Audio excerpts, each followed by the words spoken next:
네, 안녕하세요, 여러분.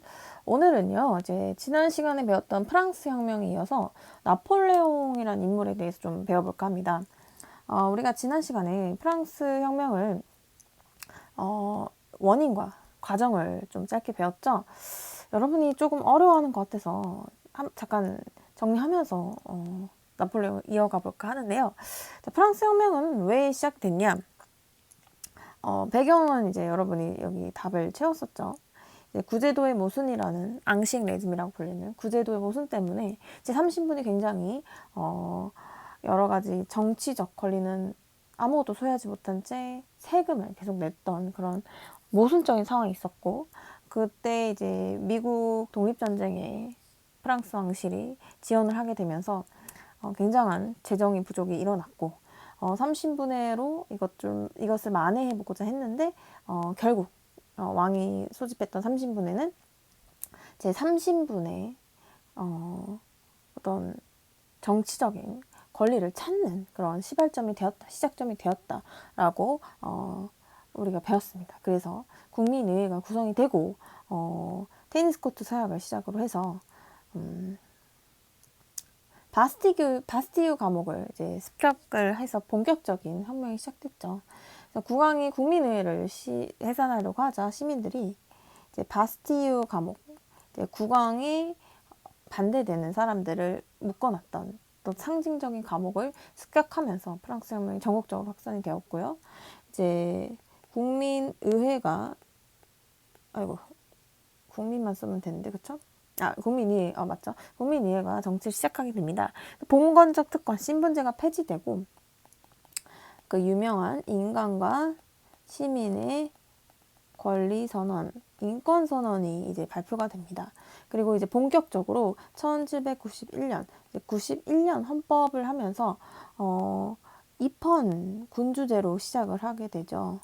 그리고 시민들, 즉 투표할 수 있는 사람들을 재산으로 조금 제한을 둡니다. 그래서 조금 공화정이나 이런 것보다는 조금 이게 너무 급진적이진 않았다라고 평가가 됩니다. 근데 이제 국민의회가 입법의회 등을 구성하면서 정치를 좀 해나려고 했는데 이제 국왕이 프랑스를 탈출하는 게 발각이 되고 주변 유럽 국가들 왕을 택하고 있었던 그런 국가들이 프랑스 혁명이 위험하다 판단하고 프랑스로 이 프랑스 혁명을 진압하려고 하는 이제 군대를 보내게 되죠. 혁명 전쟁이 시작됩니다. 그렇기 때문에 프랑스 내부 시민들에게서는 조금 더 급진적인 의회가 필요하다. 왕은 이제 필요 없다 하면서 국민 공회를 수립합니다. 의회의 이름입니다. 그래서 이제 공화정을 시작하게 되죠. 왕정을 폐지하고요.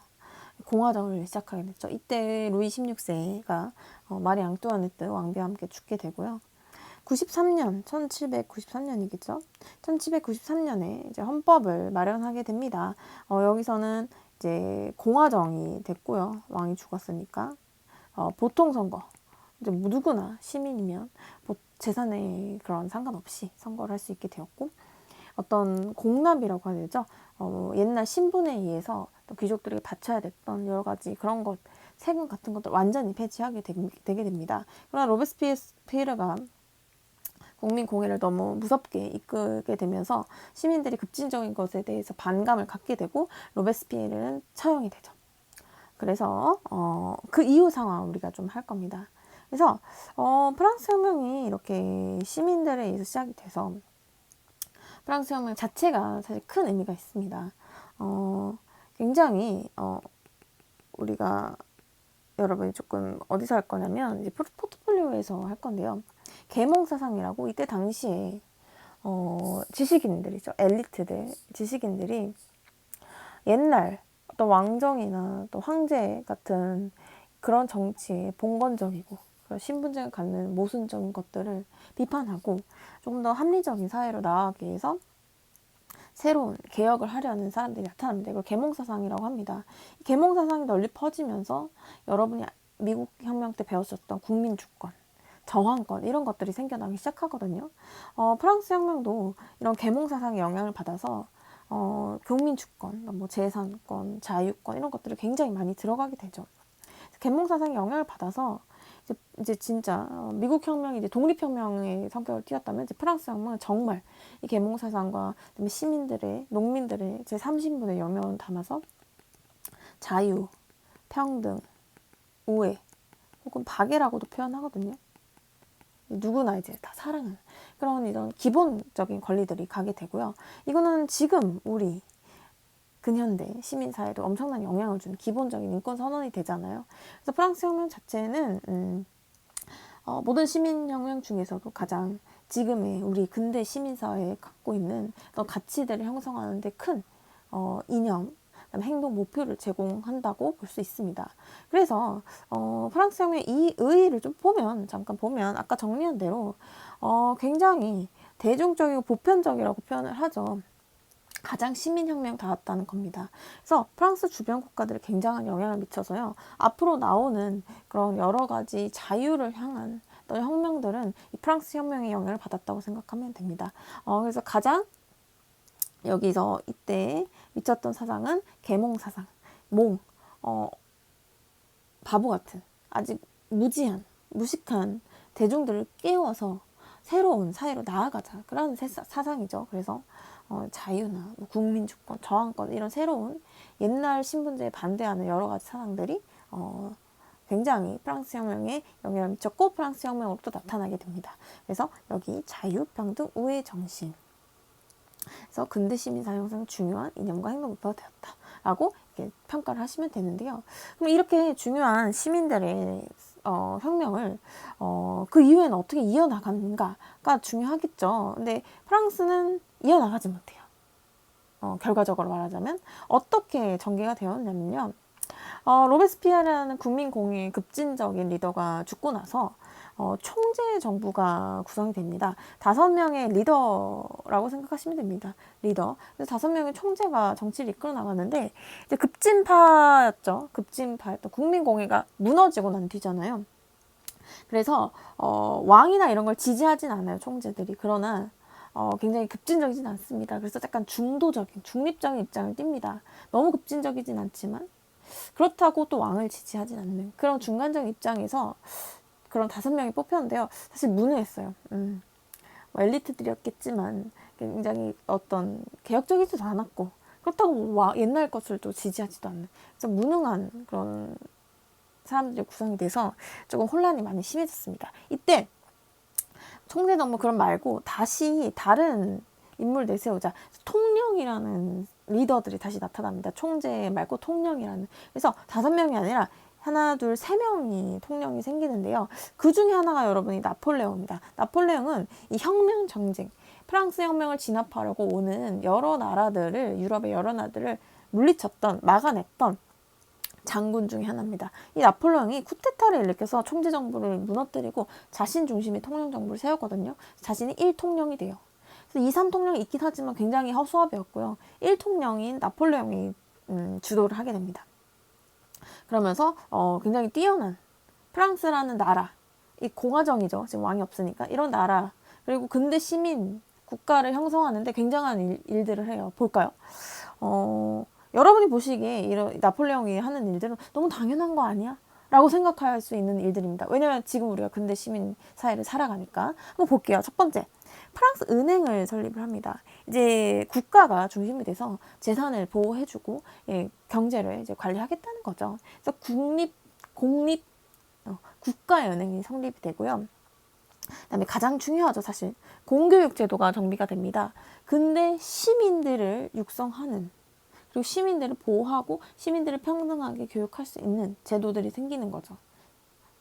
너무 당연한 얘기죠. 이거를 이제 유럽 국가에서는 최초로 시도하는 그런 나폴레옹 국가라는 테두리 안에서 이런 것들을 시도하게 되고요. 그리고 나폴레옹 법전을 만들게 됩니다. 그래서 프랑스, 여기 사진도 나와 있는데, 프랑스 인권선언이라든지 프랑스 혁명의 이념들을 다 담았어요. 그래서 평등, 개인의 자유와 재산을 보호하고 이런 혁명의 이념들을 법전에 담아서 여러분이 아시는 지금의 헌법, 법전과 굉장히 닮아 있죠. 그래서 굉장히 중앙집권, 나라 중심으로 이런 것들을 시행해가는 지금 우리한테 너무 당연한 그런 국가라는 것을 만들어 갑니다. 왕이 아니라, 왕의 이런 다스림이 아니라, 지배가 아니라 국가 시스템을 만들어 가는, 근데 시민들이 중심이 되는 그런 사회를 만들어 가죠. 그래서 나폴레옹이 프랑스 혁명을 이어갔다라는 평가가 있기도 합니다. 그래서 장기적으로 봤을 때 프랑스 혁명이 진행되고 있다라는 사람들도 있어요. 그러나 아니다.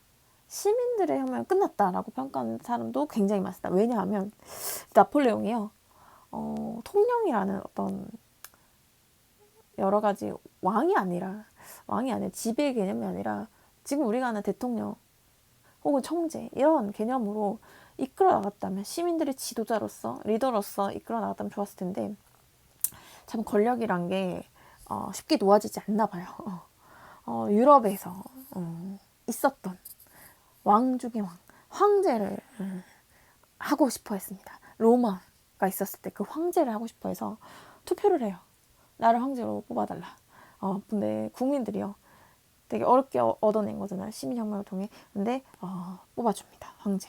그래서 최초로 프랑스에선 최초입니다. 프랑스에선 제정 황제가 등극하게 됩니다.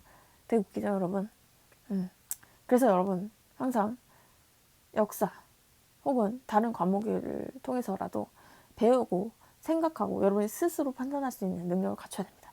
아시겠죠? 이거는 여러분 오프라인 때 오셔서 조금 더 얘기를 해볼게요.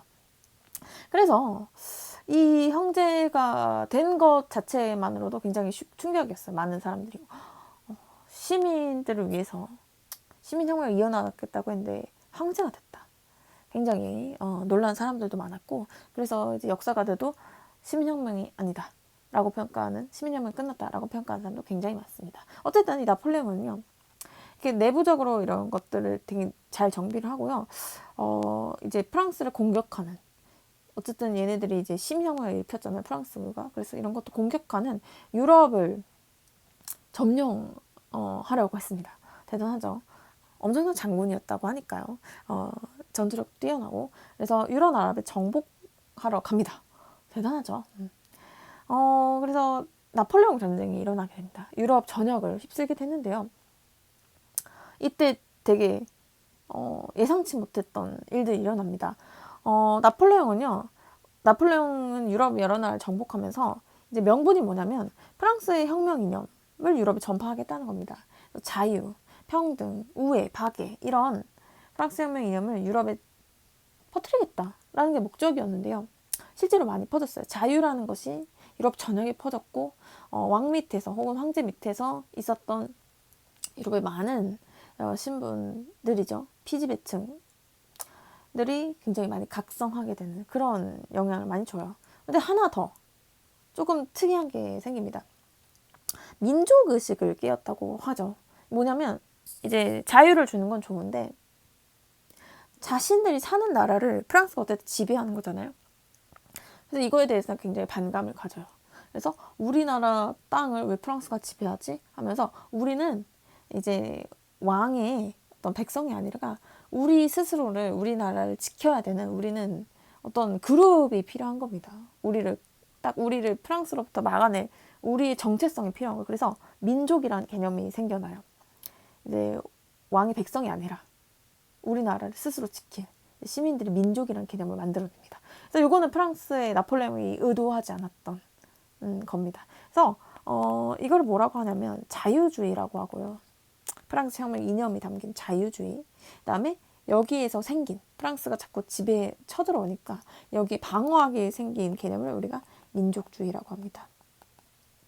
그래서 여러분 뭐 간단하게 말하면 이제 프랑스에게 맞서 싸우다가 우리 민족이라는 개념이 형성됐다고 생각되면 돼요. 뭐 예전에는 왕이 싸우라면 싸우는 백성이었다고 개념이 있었다면, 이제는 우리나라 우리 민족끼리 모여서 우리나라를 지킨다. 그런 개념이 생겼다고 하면 됩니다. 사실 자유주의, 민족주의는 지금도 유효하죠. 가장 우리의 기본이 되는 생각들이잖아요. 우리가 지금 자유를 추구하고 있고, 이제 세계화가 되면서 많이 없어지긴 했지만, 그래서 우리나라, 우리 민족이란 개념이 있잖아요. 대한민국 국적을 가진 국민이란 개념보다는 그래도 혈연으로 조금 지연으로 된 민족이라는 개념이 강하잖아요. 한민족. 그래서 자유주의 민족주의는 여전히 지금도 주된 우리의 생각을 지배하고 있는 개념입니다. 없어져야 될 개념이라고 말하는 사람도 있어요. 민족주의가 이제 국적으로 따져야 된다. 세계와 시대, 민족이 어딨냐라고 하지만 그래도 이제 민족이라는 개념이 아직도 있죠. 그래서 이런 개념들이 언제 생겨났냐? 이때 생겨납니다. 재밌죠? 세계사. 지금 우리의 생각들을 표현하는 언제 생겨나요?를 배우는 겁니다, 여러분. 어쨌든 이런 것들이 생겨나고요. 그러면 나폴레옹은 전역을 지배했냐? 네, 거의 다 전역을 지배합니다. 지배하는데 딱 하나 되게 지배가 안 되는 지역이 있었어요. 바로 영국입니다. 섬나라였기 때문에요. 그래서 영국이 죽어도 이제 잘 살기도 하고 영국이 그래서 지배를 안 당하는 거예요. 정복을 할 수가 없는 거죠. 그래서 열받아가지고 나폴레옹이 대륙 봉쇄령이라는 명령을 내립니다. 이게 뭐냐면 영국에 가지 말라는 거예요. 영국과 교역하지 말라. 영국에 배를 대지 말라. 대륙을 이제 봉쇄하겠다는 거죠. 근데 영국은 뭐 그렇게 타격이 없었어요. 워낙 잘 살았기 때문에 오히려 타격했던 나라들이 유럽 내부에 있던 나라들인데 영국 교역을 해야지 먹고 사는 나라들이 있었거든요. 그 중에 하나가 이제 러시아죠. 러시아는 이제 굉장히 이제 좀 땅덩이는 넓지만 경제적이지 못했거든요. 산업혁명이란 것들이 아직 덜 돼서. 그래서 러시아가 대륙봉쇄를 어겨요.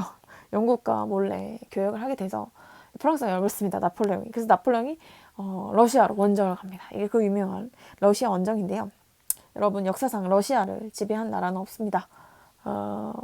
엄청난 추위, 시베리아 땅이 있기 때문에 러시아는 한 번도 점령된 적이 완전히 점령된 적이 없습니다. 그래서 뭐 나폴레옹도 마찬가지죠. 러시아에서 얼어서 다 돌아오고요. 그래서 유럽의 동맹군이 워털루에서 벨기에 쪽의 워털루에서 나폴레옹을 진압하고 나폴레옹을 이제 가둬둡니다. 나폴레옹 시대는 끝나고요. 프랑스는 다시 왕정으로 돌아가게 됩니다. 웃기죠, 여러분. 그래서 프랑스 혁명은 이렇게 끝나게 돼요. 볼까요? 아까 채웠던 계몽 사상의 영향을 받아서 프랑스 혁명이 시작돼서 자유, 평등, 박애 이런 우애 이런 혁명 이념이 질시됐고 근대 시민사회가 형성되었지만 총재정부 그다음에 이제 통령정부 를 거치면서 나폴레옹이 장악하게 됐죠. 내부적으로 굉장히 우리 근대 국가가 할 만한 개혁들을 실시합니다. 프랑스 은행, 공교육제도 정비, 그다음에 무슨 법전? 네, 나폴레옹 법전을 실시했지만 국민투표를 통해 제 황제가 됐고요. 여러분 좀 어이없을 수도 있겠지만 우리 교훈을 얻죠. 똑똑해야 된다 국민이. 어쨌든 황제를 지게 되고 나폴레옹 전쟁을 시작하게 됩니다. 그 와중에 영국이 도저히 정복이 안 되자 대륙 봉쇄령이라는 걸 선포하게 되고요. 이 와중에 러시아는 대륙 봉쇄를 어겨서 러시아 원정에 갔다가 실패하게 되고 이제 나폴레옹이 잡히게 됩니다. 워털루 전투에서. 그래서 나폴레옹 시대는 막이 내렸지만 프랑스 혁명이 유럽에 굉장히 많이 전파돼요. 그래서 이제 시민들의 자유의 사상은 굉장히 많이 퍼지고 그 와중에 생각지 못했던 민족이라는 개념이 생겨났다라고 생각하시면 됩니다. 네, 여기까지 나폴레옹 시대였고요. 다음 시간에 뭘 하냐면 이제 국민국가라는 걸 배울 거예요. 국민국가. 지금 우리 국가죠. 예, 맞습니다. 지금 여러분이 아시는 유럽, 우리나라 국가. 우리가 알고 있는 그 국가. 예. 지금 여러분이 아시는 유럽 국가들이 막 생겨납니다. 이게 왜 생겨났느냐? 프랑스 혁명 때문이죠. 프랑스의 나폴레옹, 그다음에 여러 가지 시민혁명들의 이념들이 퍼지게 되면서 자유라는 개념이 퍼지고 시민이라는 개념이 생기고 그 와중에 민족이라는 개념이 생기면서 자유가 확산이 되고 민족이 뭉치게 되면서 이제 백성이 아니라 국민이라는 한 나라를 이제 성립하게 됩니다. 그래서 여러분이 아시는 유럽의 국가들이 이때 정립이 되게 됩니다.